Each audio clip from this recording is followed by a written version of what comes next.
This episode is sponsored by Celestron, manufacturer of high-quality telescopes and an industry leader in developing exciting optical products with revolutionary technologies.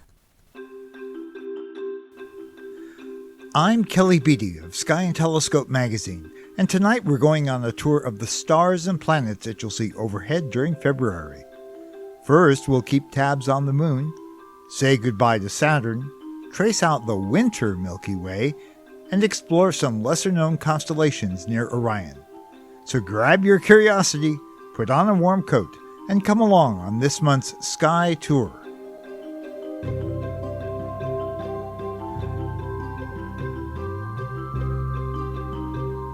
As each month begins, I like to imagine what the moon will look like over the next few weeks and where it'll be in the sky. Now, the moon goes completely around Earth, from new moon to new moon, in 29.5 days.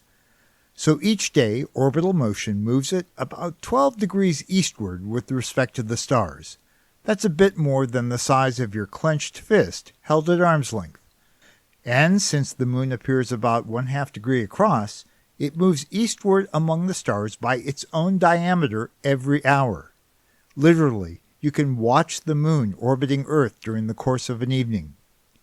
Now, don't confuse this eastward motion with the moon's much faster westward shift in the night sky due to Earth's rotation.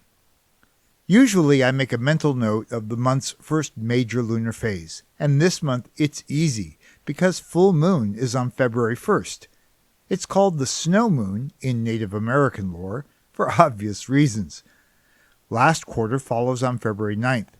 You won't see this phase in the evening sky because it doesn't rise until around midnight.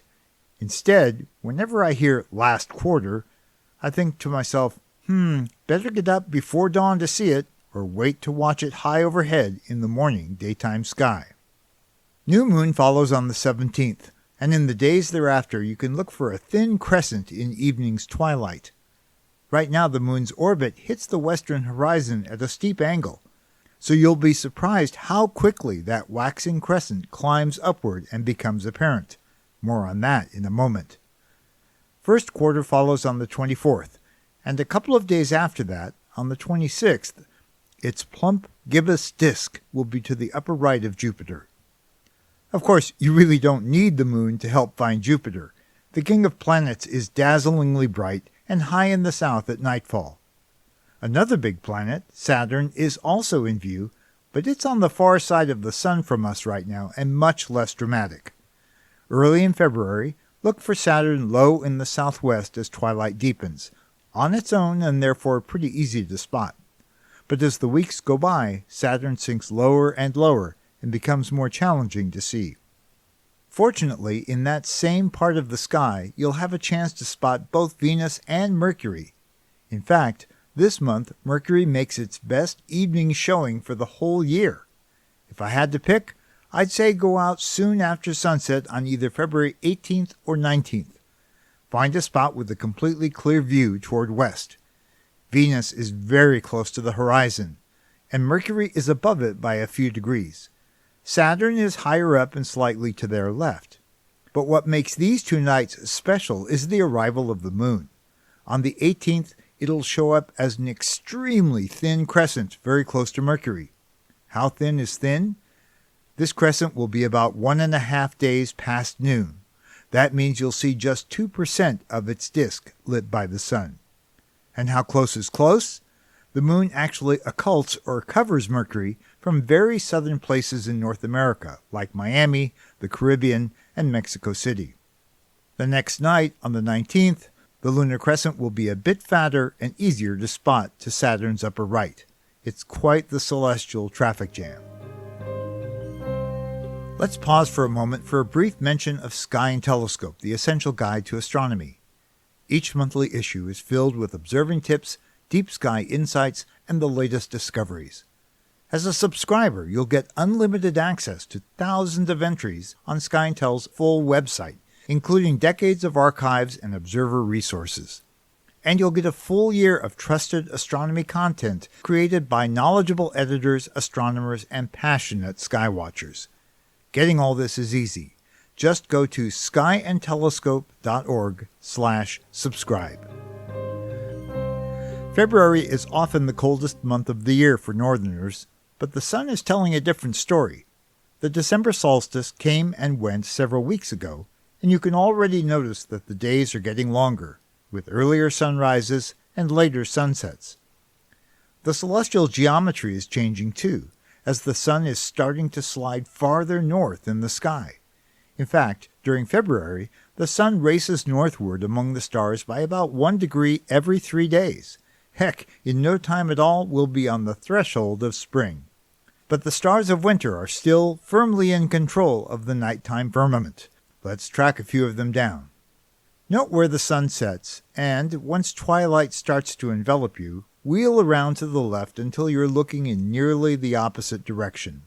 The night sky's most dazzling star is Sirius, down near the southeastern horizon. Also known as the Dog Star, Sirius appears so bright partly because it is bright, outshining the sun by 25 times, and partly because it's relatively close by, only 8.5 light-years away. Above Sirius is the distinctive pattern of Orion the Hunter, the quintessential constellation of winter, or of summer, I suppose, if you live in Australia. Orion is unmistakable, even if you suffer from lots of light pollution, with 3 stars in a tight diagonal row marking his belt, surrounded by a tall, boxy quartet of bright stars that frame his torso. To the belt's upper left is the red supergiant star Betelgeuse, which marks Orion's left shoulder. Now, you'd never guess it, because it's 428 light-years away, but Betelgeuse is one of the biggest stars known. If you swapped it for our Sun, its surface would be somewhere between Mars and Jupiter, and Earth digested into star stuff. To the upper right of Betelgeuse, by about 2 fists, is another red giant star. That's Aldebaran, the angry eye of the bull Taurus. Look closely. Both of these beacons have a reddish tinge that sets them apart subtly from the stars around them.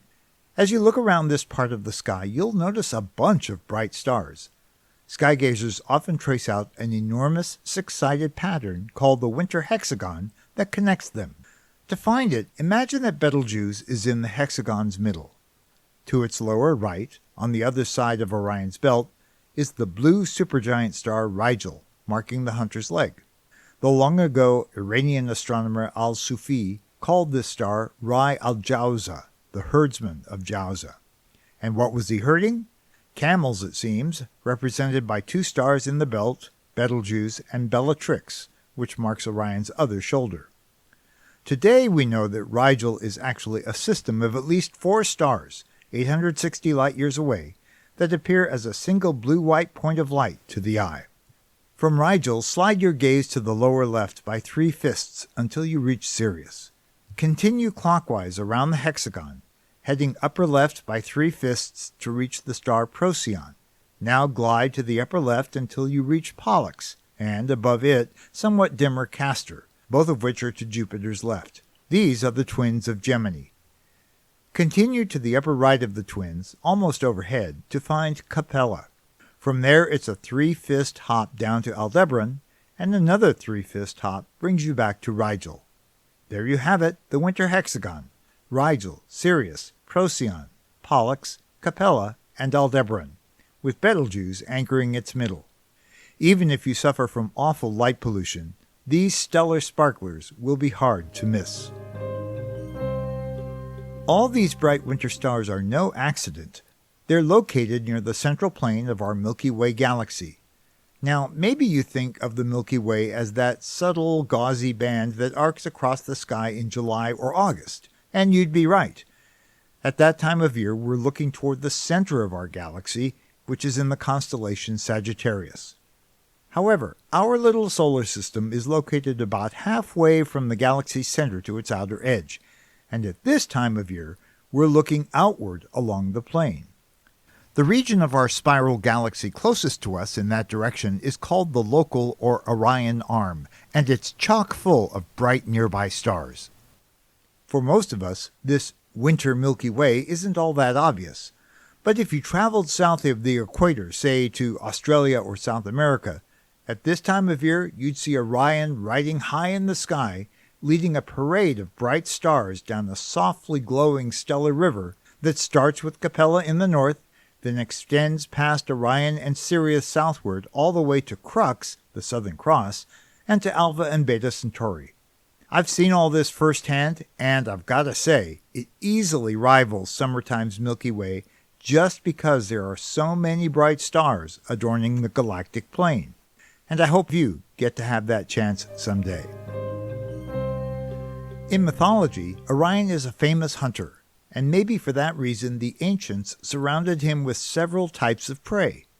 Sure, Aldebaran and the stars of Taurus the Bull are to Orion's upper right, but I'm talking about other critters that are lurking right around Orion and even directly under his feet.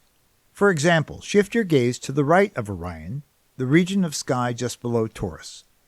Even if you don't have a lot of light pollution, you'll see that there's not much there.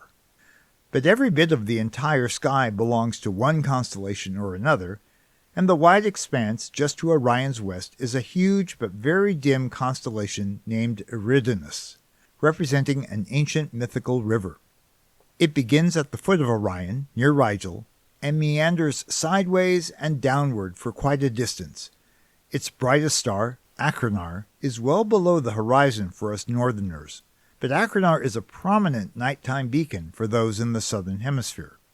Now look to Orion's left, and again you'll notice rather starless real estate between the Great Hunter and brilliant Sirius.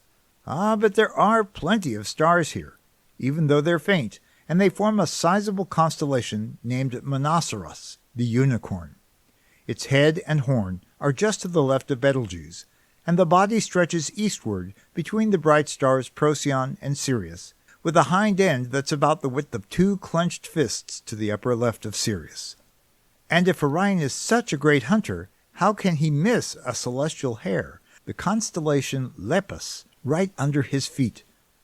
I like spotting Lepus because it does look like its namesake.